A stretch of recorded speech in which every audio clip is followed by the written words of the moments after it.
ఉన్న బంగారాన్ని విడిపించి ఆ రోజు ఆన్లైన్ రేటుకే మేము కొంటాం. Sharma gold company. అందరికీ నమస్కారం. శ్రీమాత్రే నమః. దేవీ శరన్నవరాత్రుల శుభాకాంక్షలు. ప్రస్తుతం మనతో పాటు ఉన్నారు శ్రీ శ్రీ శ్రీ ఆనంద శివకామేశ్వరి సన్నిధానం పీఠాధిపతులు శ్రీ శ్రీ శివకామేశ్వరి ఆనందమయ్య అమ్మ. మాతాజీతో మాట్లాడి ఈ నవరాత్రుల్లో ఏ రోజు ఏ రకమైన అలంకారం చేయాలి అమ్మవారికి, అలాగే ఎటువంటి నైవేద్యం సమర్పించాలి, ఏ రంగు అమ్మవారికి ప్రీతి, ఎలాంటి పుష్పాలు పెట్టాలి, ఎలాంటి నామస్మరణ మనం ఆ రోజంతా చేయాలి తెలుసుకుందాం. మాతాజీతో మాట్లాడదాం. అమ్మ నమస్కారం. శ్రీమాత్రే నమః. శ్రీమాత్రే నమః. ఎలా ఉన్నారు? బాగున్నానమ్మా. దేవీ శరన్నవరాత్రుల శుభాకాంక్షలు మీకు కూడా. అమ్మా 5వ రోజుకి వచ్చేసాం. అప్పుడే నవరాత్రులు చాలా చక్కగా జరుపుకుంటున్నారు. విశేషంగా అమ్మవారిని ఆరాధిస్తూ ఉన్నారు అందరూ, భక్తులందరూ కూడా. ఇందులో భాగంగా ఇప్పుడు ఉండే సందేహాలే, మరి ఈ 5వ రోజున అమ్మవారిని ఏ విధంగా అలంకరించుకోవాలి, ఎలా పూజించుకోవాలి, ఎలా స్మరించుకోవాలి మేము అంటే మా ఊహకి తగ్గట్టుగానే ఇవాళ అమ్మ లక్ష్మి అంటే లక్ష్మి, ఇవాళ అన్నపూర్ణ అంటే అన్నపూర్ణ, అలా చేసి పూజ చేసుకుంటాం కదమ్మా. అలాగే ప్రత్యేకించి ఎటువంటి నివేదన, ఏ రంగు అమ్మకి సమర్పించాలి, అలాగే ఎటువంటి పువ్వులు అమ్మకి ఇష్టం, ఇవి కూడా వివరించండి. తప్పకుండా తెలియజేస్తాను. యాదేవి సర్వభూతేషు శక్తి రూపేణ సంస్థిత. నమస్తస్యై నమస్తస్యై నమస్తస్యై నమో నమః. మహాలక్ష్మి. లక్ష్మి అంటే మనకు అందరికీ ఇష్టం. ఎందుకంటే ప్రస్తుతం ఉన్న మన యొక్క జీవన విధానానికి అది లేకపోతే బతకలేని స్థితిలో మనం ఉన్నాము. లేదమ్మా, చూడండి, ఏది కొనాలన్నా ధనం కావాలి. అవును కదా, డబ్బు అవసరం కదా. ఈసారి ప్రత్యేకంగా శుక్రవారం రావడము చాలా విశేషము.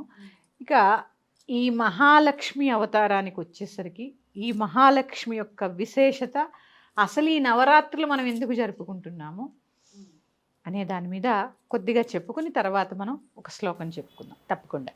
మహాలక్ష్మి చండీ పాఠం కనుక మనం చూస్తే, చండీ సప్తశతి చూస్తే, ముందుగా ప్రథమ అధ్యాయంలో కాళీదేవి గురించి ఉంటుంది. ఇక 2వ అధ్యాయం నుంచి మహాలక్ష్మి ఉంటుంది, ఒక 4 అధ్యాయాలు. ఈ మహాలక్ష్మి అవతారంలోనే మహిషాసురుడి వధ జరిగింది. అక్కడ మహాలక్ష్మి ఎలా ఉంటుంది అంటే, ఆ ధ్యాన శ్లోకం ఎప్పుడైనా చండీ పాఠం చెప్పుకున్నప్పుడు మనం చెప్పుకుందాం. అంటే కమలంలో కూర్చుని కొన్ని ఆయుధాలు ధరించి మహాలక్ష్మిగానే మహిషాసురుణ్ణి వధించింది. అంటే ఇక్కడ మధ్యమ చరిత్రలో, అంటే మనకి 3వ అధ్యాయానికి వచ్చేసరికి మహిషాసుర వధ జరుగుతుంది. అక్కడ ఐగిరి నందిని శ్లోకం అక్కడే పుట్టింది, అస్తోత్రం అక్కడే వచ్చింది అనమాట. ఇక్కడ తీసుకుంటే కేవలము మహాలక్ష్మి అంటే మనము ధనంగానే చూస్తాము. కాదమ్మా, జ్ఞానం విద్యాలక్ష్మి, ధైర్యం ధైర్యలక్ష్మి, ఆహారం అన్నలక్ష్మి, ఆదిలక్ష్మి ధాన్యలక్ష్మి, అలాగే సంతానం సంతానలక్ష్మి, సౌభాగ్యలక్ష్మి. ఇలా చూసుకుంటే ప్రతి చోట లక్ష్మి కనిపిస్తూనే ఉంటుంది. లక్ష్మీ తత్వమే ఏంటంటే అన్నిటినీ వీక్షించడం, ఆవిడ పేరే లక్ష్మి. ప్రతి క్షణం, ఎందుకంటే స్థితికారిణి మనల్ని నడిపిస్తూ ఉంటుంది. ఈ ధాన్యం దొరికి మనం ఆహారం భుజిస్తున్నాము అంటే అన్నపూర్ణ కృప ఎంత కావాలో మహాలక్ష్మి కృప కూడా ఆ ధాన్యం తెచ్చుకోవడానికి అంతే కావాలి. అందుకని ఇలాంటి మహాలక్ష్మి, మనం అందరం అనుకుంటాం డబ్బులే ఇస్తుందని. కాదు, మనలో ఉండే దుర్గుణాలని కూడా నశింపచేస్తుంది. ఇక్కడ ఏంటి ఆ దుర్గుణములు? అలక్ష్యం, నిర్లక్ష్యం. లక్ష్యంగా ఉంటేనే లక్ష్మి. ఆవిడ పేరేంటి? లక్ష్మి. అంటే లక్ష్యంగా ఎక్కడ మనం ఉంటామో అక్కడ తానే ఉంటుంది. లేకపోతే అసలే చెంచలాయ నమః పాదవ పూజయామి వెళ్ళిపోతూనే ఉంటుంది. అందుకే అంటాం, మన పాదాలకు పూజ చేస్తున్నాను, చెంచలాయ నమః, నువ్వు చెంచలం అవ్వకుండా ఇక్కడే ఉండు అని ఆ పాదాలకు నమస్కారం చేసుకుంటున్నాను. అంటే కేవలము ధనమే కాదండి, ధైర్యాన్ని, మనలో ఉండే చీకట్లని పోగొట్టే శక్తి మహాలక్ష్మికి ఉన్నది. దేవాలయాల్లో ఈవిడకి ధరింపచేసేటటువంటి చీర రంగు ఆకుపచ్చ, సస్యశ్యామలము. నివేదన వచ్చేసి పూర్ణం బూరెలు, పెసరపప్పుతో చేసినవి కాదు, శనగపప్పుతో చేసినటువంటి పూర్ణం బూరెలు.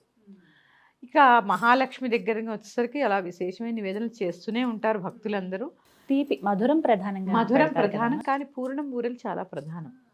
అంటే కొంతమంది పాలతో చేసిన స్వీట్స్ కూడా పెడుతూ ఉంటారు, పాలకోవా, క్షీరాన్నం ఇలా కూడా పెడతారు. ప్రధానంగా పూర్ణం బూరెలు విశేషము. ఇక ఈవిడ అర్చన స్త్రీ సూక్తంతో చేసుకుంటే చాలా విశేషం. నేను ఈ శ్రీ సూక్తంతో సంపుటీకరణ చేసుకునేలాగా ఒక 2 శ్లోకాలు చెప్తాను. ఇది సంపుటీకరణ చేసి శ్రీ సూక్తం చదువుకోవడం ద్వారా ఇంటిలో అలక్ష్మి నశించి ఎవరికైనా ధనపరంగా ఇబ్బందులు చికాకులు ఉంటే అవి తొలగిపోతాయి. ఓకే, అది సంపుటీకరణ ఎలా చేయాలి అనేది నేను ఇప్పుడు చెప్పలేను, కానీ ఈ 2 శ్లోకాలకి ఉదాహరణగా ఒకటి చెప్తానులేండి. శ్లోకం చెప్తున్నానమ్మా, వినండి శ్రద్ధగా అందరూ.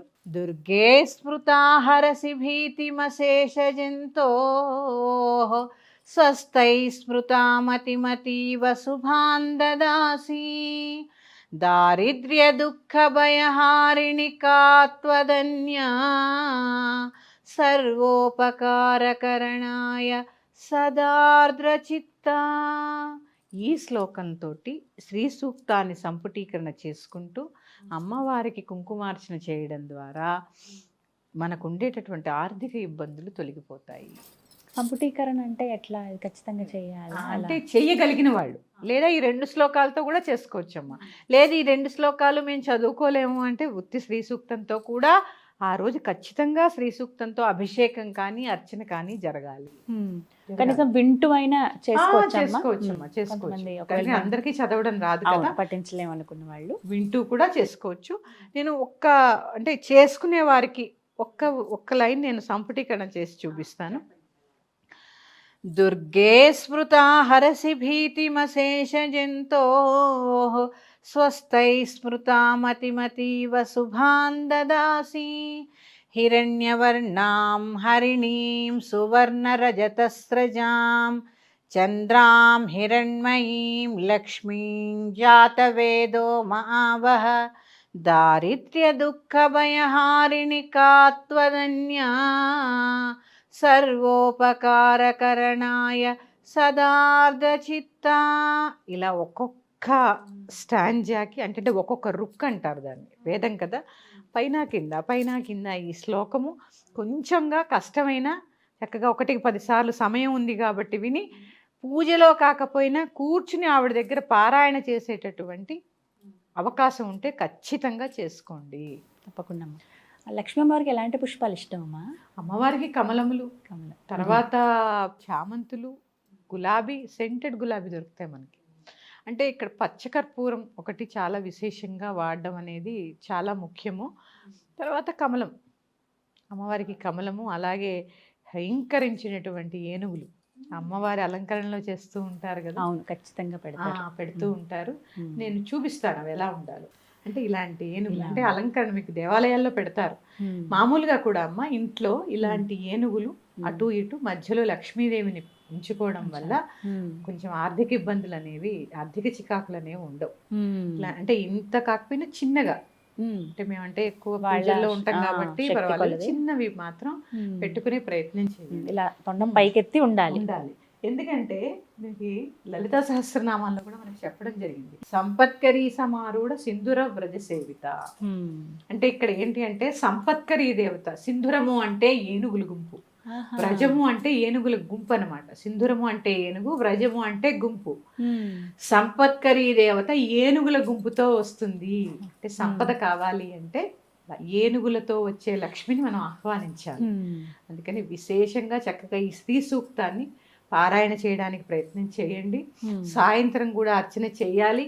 చక్కగా మీ దగ్గర ఇంత విగ్రహం ఉందనుకోండి, మా లక్ష్మీదేవి అందరిళ్లలో ఉంటుంది. అవును, 9 రోజులు కూడా దానికి అర్చన చేసుకోవచ్చు. మహాలక్ష్మి, మహాకాళి, మహాసరస్వతి ఎవరైతే ఉంది.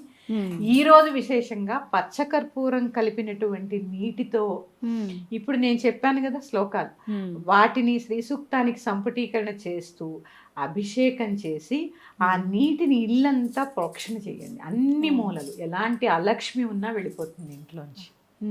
మేము చేసుకునే ప్రయత్నం చేయండి. ఎలాగా ఈ నవరాత్రులు శ్రద్ధగా చేస్తాం కాబట్టి చేసుకునే ప్రయత్నం చేయండి. మరొక అంశంతో మీ ముందుకు వస్తాను. శ్రీమాత్రే నమః. స్వస్తి.